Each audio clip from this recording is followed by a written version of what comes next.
Hi, so welcome to the another class of Internet of Things. So in this class of IoT, today we will study about another IoT enabling technique. That is, today we are here going to study about your RFID, which is your radio frequency identification. So that means it's a technique which is used for identification purpose and which uses here your radio frequencies. So this particular technique, RFID, is basically used in the individual tracking, asset tracking, and the transfer of information from one moving an object to another, which could be a stationary object here. So we have been studying that in the sensor layer of your IoT architecture, we have different devices which are your sensor enabled. So that means the information that the sensor devices, smart devices are collecting there, that needs to be processed at some analytics. So for that, we required a certain gateway to transfer that flow of information. So we are studying these techniques here which are allowing this transmission of the flow of information from one point to another. So we have studied techniques like your Zigbee. That means for your like smart homes, we can create an smart atmosphere. That means if the devices there are Zigbee enabled. Now, this particular technique here is based on tagging the objects and then identifying. So basically, your RFID is an ADC technique. That means automated data collection. So if I have to define this radio frequency identification, I will define it as a technique which uses your radio frequency waves to continue, or we can say that to exchange the flow of information between two devices, out of which one is your mobile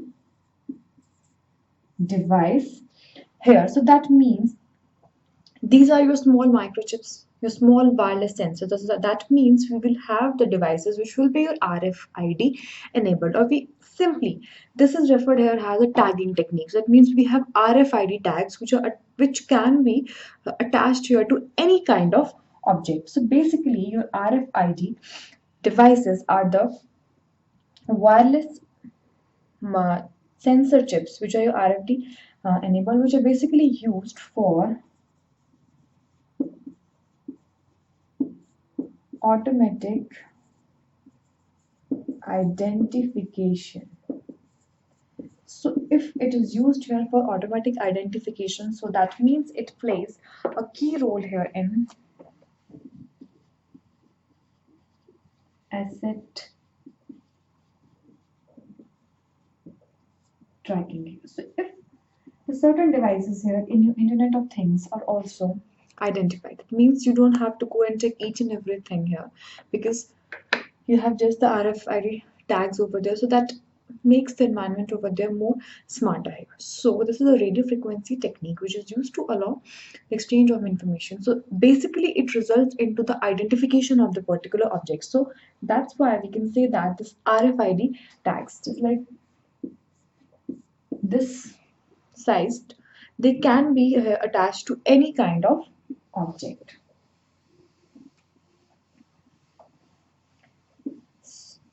The most important, we can say that enhanced feature which is here in your RFID is that it doesn't require non line of sight operation. That means it can work here in non line of sight. It means that the object which is your RFID tag, that doesn't have to be always in the sight of your reader. So basically your RFID system contains tags and your readers. That means tags which are your RFID tags and the readers to detect those tags here. So now used in IoT, so that means it should meet the requirements of your IoT, which are your low power consumption, low data rates, and long battery life. So your RFID is doing all those things. That means it is meeting here all of the requirements. It means it work here on low bandwidth, low power, and low throughput here. So RFID systems consist of basically tagging and the reader. So we can see here your RFID system, that basically how it is arranged here. So basically we have here, I'm saying the tags and your readers. So tag is just your radio frequency identification, like your barcodes, and the reader. The reader here is an intelligent device because it has here memory and some computational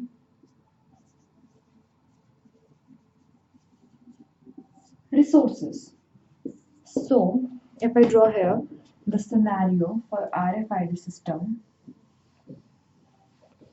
it will be like you have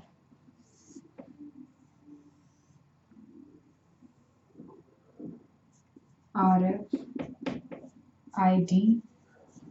tag here. RF communication.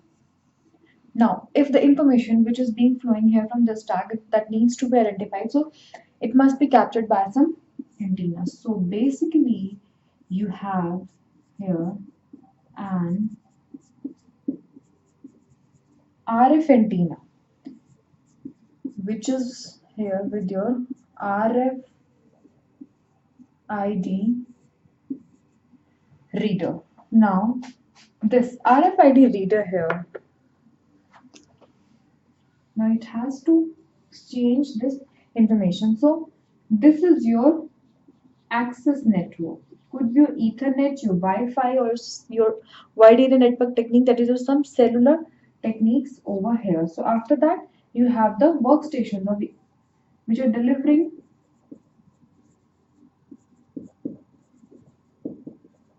the applications here to the users. So I have an RFID tag here, which is embedded to an object. So then RF antenna with your RFID reader here. So this is considered here as an intelligent device here because it has computational resources also, the Ethernet system and your workstations. Now, this RFID reader here is capable of powering this RFID tags. After that, it is here also responsible for establishing the bidirectional link between these 2 points. It perform here as the tagging. It means inventory of these tags. Then it filters those results which it receives here from the RFID tag, and then it communicates with the network server. So we can say that this is the device here, the RFID reader, which is performing the whole operations. Powering this, establishing the bidirectional link, filtering out the results, and then communicating with the network server. So this is how your device can be your IoT. In your IoT system, your device is RFID enabled, communicating here with the reader and then transmitting that information to some workstation. So after that, with your wide area networks, that information here is transferred to your cloud platforms also. So that means one device here is able to communicate with another device which is located on some another platform or some another cloud analytics system here. So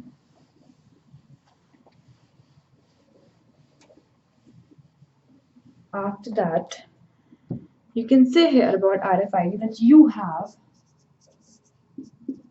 a tag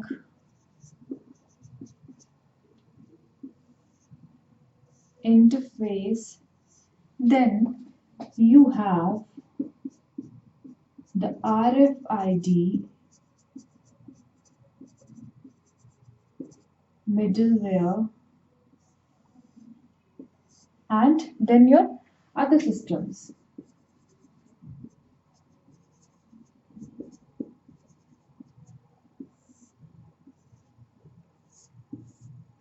So your tag interface. Now that means in your tag interface you have your tags. It means you have here your RFID tags. So basically you have to collect the data to those tags here.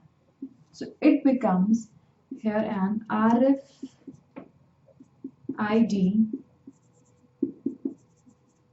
item. So this is just basically at your tag interface with collecting the data, and it's totally your RFID item there. So in between, now for your RFID middleware, you have the radio frequency interface here. So that means you have here the antenna system and then the most important element here is your reader. Now this reader here is connected to your data store, particularly your internet services. So after that, for other systems, this data is being transferred here to your application systems. So these are the here working scenario for your RFID systems. You have the tagging interface, and you have the RFID middleware and the other system. Now for your tagging interface, you just have to collect the data to the tags. It becomes an RFID item. So when the data has to be processed, it needs to be transferred to your RFID middleware. So for that purpose, we have the antennas here being transferred to the readers, which has the data storage and particularly the internet system. So when the results are filtered here by the reader, it is transferred here to your application platform. Now, we have here two kinds of tags, active and passive. You have active tags and passive tags. Now, for your passive tags, they just don't need any power.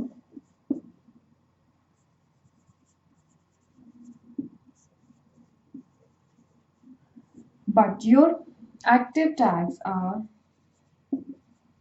battery powered here. Now for your passive tags, the range is also limited, but for active tags, it has a larger range as compared to your passive tags. Similarly, for your data throughput also, it has less, and for active tags, you have increased throughput. So these tags are here used depending upon the type of application. So now this interface is just about it, what kind of tag you're using and how it is collecting the data. Now after that, in your RFID middleware, basically your RFID communication channel exists. So for your RFID communication channel, you will have here RFID communication channel here. So for that RFID communication channel, let's see what we have. You have these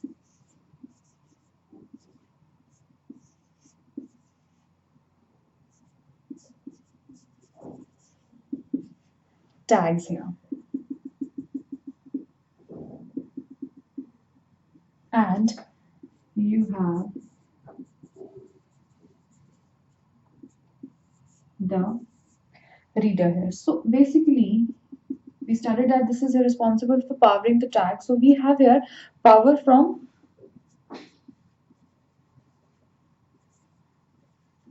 RF field here. Then the reader sends tag command to the tagged device here, and this here tag gives the reader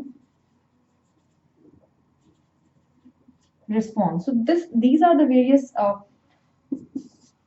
steps here in your RFID communication channel. So basically, the host, the manager, is responsible for checking this flow of information between these 2 points. Now, here we can clearly see that this tag and this reader here is able to communicate with each other through RF channels. Now, we know that the reader here is responsible for powering up the tag. Now, it will send that information here to the tag.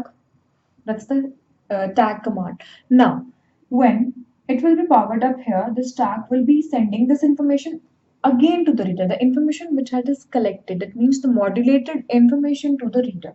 Now, it here filters that output and then transmits it to the application platform here. So,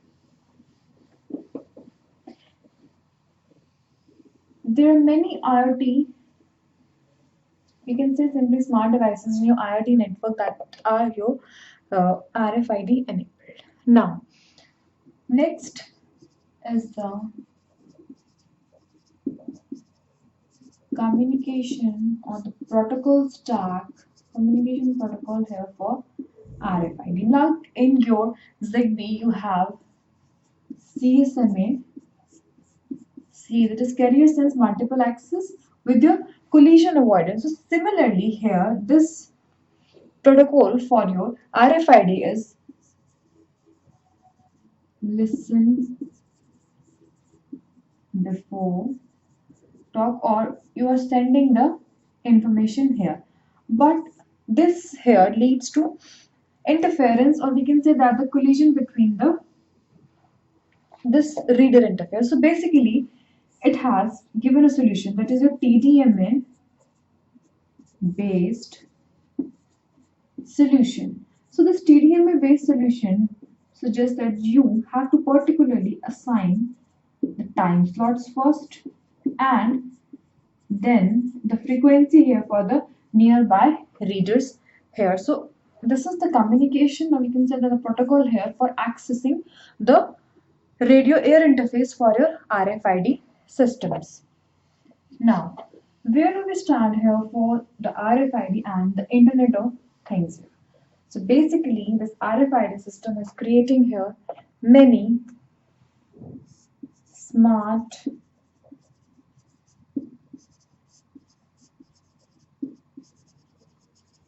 appliances here. Smart appliances like your smart refrigerator. Now that refrigerator here is aware of that what things are put in, what things are like removed from it.